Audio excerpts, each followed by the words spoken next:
Bonjour à vous, alors mon nom est Patrice Robitaille et dans ce tutoriel vidéo, on va apprendre à configurer notre projet et à rédiger un script afin de faire en sorte qu'on puisse afficher dans l'espace spatial, dans votre environnement réel, votre pièce à vous, le nom des objets qui sont détectés lorsque vous les pointez avec le kit de réalité augmentée de Meta. Donc, vous allez être en mesure de pouvoir détecter vos écrans, vos fenêtres, vos tables, votre plancher, votre plafond, etc. Ce qui va vous pouvoir vous guider et vous aider à venir positionner des éléments dans l'espace 3D réel. Alors, commençons avec une structure de projet de base. Donc, ici, je me retrouve avec une scène qui est vide et dans laquelle j'ai déjà importer le SDK de Meta. Donc, si je vais voir dans le Package Manager ici, vous devriez avoir dans votre projet le SDK de Meta XR All-in-One qui est là ici et d'avoir, normalement, en installant celui-ci, vous devrez avoir tous les autres packages qui vont avoir été installés. Donc, c'est ce qui a été fait ici. Et autre chose que j'ai initialisé dans ma scène, j'ai été installé les building blocks de Camera Rig, le pass-through, controller tracking et également le effect mesh pour pouvoir ajouter un maillage sur mes objets de mon environnement réel. Donc, remarquez que j'ai également supprimé la main caméra et le global volume. Bien sûr, la main caméra, elle est utilisée par le Center Eye Anchor, ici, qui est la caméra principale associée aux building blocks de Meta. Donc, euh, on va vouloir générer, en fait, faire en sorte que lorsqu'on appuie sur le bouton d'un contrôleur, euh, qu'on puisse. Non. Maintenant, on va vouloir faire en sorte d'afficher une étiquette, un mot, en pointant sur les différents éléments de mon environnement réel. Alors, première chose qu'on va avoir besoin de faire, ça va être de se créer un dossier scripts dans lequel on va pouvoir aller créer un premier script et le script que je vais créer ici, je vais l'appeler tout simplement display label.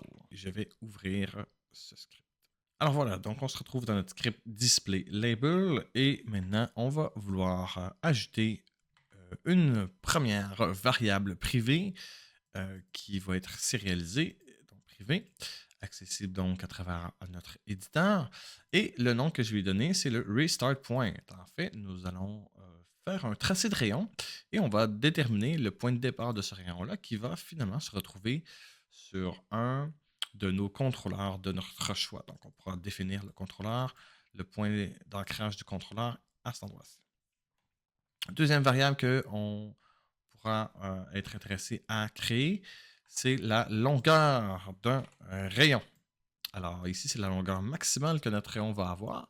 Donc dans ce cas-ci, j'ai une longueur de 5 mètres, mais vous pourrez très bien mettre une longueur plus grande ou une longueur plus courte. Donc là, par exemple, ici, j'ai changé pour 8 mètres.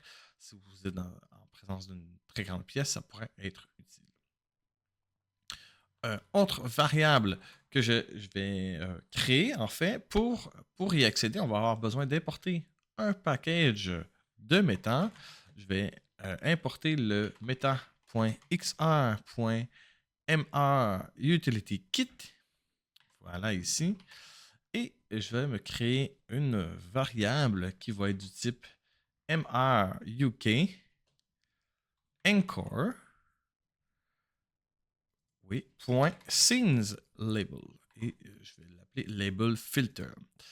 Ce que ça va nous permettre de faire, on va pouvoir filtrer le type d'éléments qui vont être représentés dans notre pièce afin d'interagir avec ceux-ci. Donc, on pourra à ce moment-ci pouvoir sélectionner je veux pouvoir pointer ou interagir seulement avec des tables, des chaises, des murs, etc. Donc, on va pouvoir avoir ce filtre-là ici.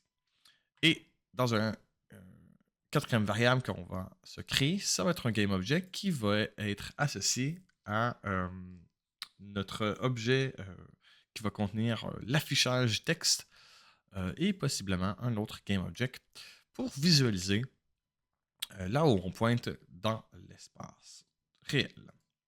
Et enfin, dernier objet que je vais rajouter, c'est un objet de type TextMesh Pro.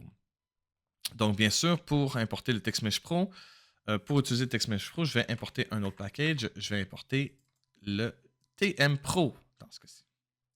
Alors voilà, donc je vais zoomer un peu plus pour que ce soit plus facilement visible. Voilà, comme ça ici. Donc, nous n'aurons pas besoin de la fonctionnalité de start. Tout va se produire dans l'update ici. Alors, première chose que je vais créer dans l'update, eh bien, je vais me créer un rayon et je vais créer justement un nouveau rayon à partir de la position de départ. Et à partir de cette position-là, eh bien, le rayon va pointer vers l'avant dans l'axe des Z positifs ici. Donc voilà pour ça. Autre variable que nous allons initialiser, ça va être une pièce, une variable qui va représenter la pièce selon le kit de méta. Donc ça va être un objet de type MRUK Room, donc une room pour notre pièce. Et on peut récupérer la pièce actuelle de la réalité augmentée à travers l'instance de type singleton du kit de réalité augmentée. Donc, on peut accéder à la pièce actuelle qui est détectée par le casque. Donc, on va avoir besoin de ce rayon-là, d'une pièce, et on va justement définir, on va lancer un rayon dans la pièce, donc le rayon qu'on a créé à partir de son point de départ. Ce rayon-là va avoir une certaine distance, donc une distance maximale auquel on va avoir défini. Et le rayon va intercepter des filtres. En fait, on va s'intéresser à certains filtres seulement. Donc, ils vont avoir été définis par les filtres qu'on va avoir inscrits dans l'inspecteur de Unity dans quelques instants. Et cela va nous donner, va venir configurer deux objets avec out ici. Donc, le rayon va venir initialiser, ajouter du contenu dans la variable hitInfo. Donc, on va avoir de l'information sur l'objet que le rayon va avoir frappé. Et on va également avoir accès à un ancrage. Donc, ici. Alors, si le rayon a bien frappé un objet, cette méthode retourne une valeur booléenne, donc qui nous indique si c'est vrai, si un objet a été frappé, faux, autrement. Donc, on va pouvoir faire cette vérification-là. Alors, si on a vraiment frappé un objet, eh bien, qu'est-ce qui se passe? Eh bien, on va être intéressé justement à aller récupérer le point sur lequel on a frappé l'objet et on va prendre ce point-là, on fait le point d'impact, et on va aller récupérer ces coordonnées spatiales et on va les stocker dans un vecteur 3 ici. On va également aller récupérer le vecteur normal de la surface qui a été frappée, donc dans quelle direction la surface frappée pointe. Donc, on va être intéressé à récupérer ça également dans un vecteur 3. Et le point d'ancrage qui est ici, eh bien, il va nous permettre de retourner la liste d'étiquettes, en fait, le nom qui est associé à cet objet-là. Donc, on va stocker ça dans l'objet, dans une variable label. Notre objet label display qu'on veut vouloir afficher dans l'espace écran, eh bien, on va lui donner une position qui va être équivalente à celle de l'objet frappé ici. On va également définir sa rotation. Sa rotation, eh bien, on ne veut pas que le texte pointe dans le même sens que la normale de l'objet frappé. En fait, on veut que ce soit dans le sens inverse. Donc, on fait qu'à rajouter un symbole de moins ici pour dire on veut que la normale pointe, que le texte puisse pointer dans un sens qui va être lisible par l'utilisateur. Et enfin, nous avons un objet TextMesh Pro.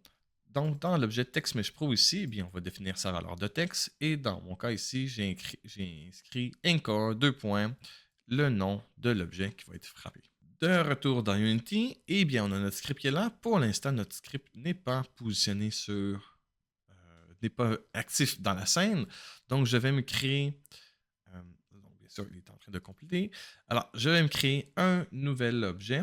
Je vais l'appeler tout simplement display label scripts. Voilà ici, dans lequel je vais rajouter mon objet. Voilà ici. Bien sûr, je vais avoir besoin de me créer un objet qui va afficher le texte qu'on a configuré dans notre script.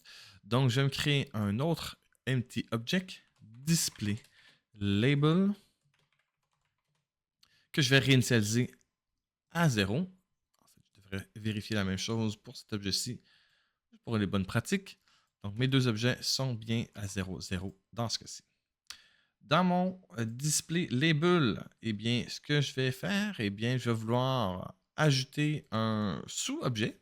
Donc, ça va être un objet 3D de type TextMesh Pro.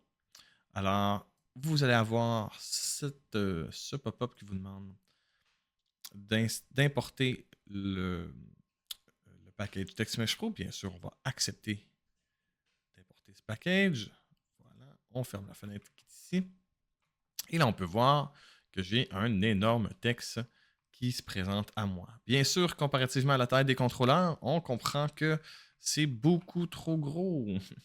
Alors, moi, je vais réduire la taille de ce texte.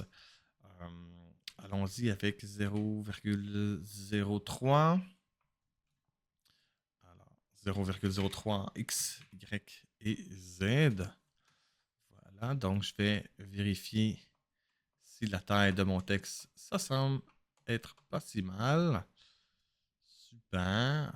Je vais prendre mon texte. Je vais probablement vouloir faire en sorte que mon texte puisse être un peu plus large et une largeur un peu plus grande.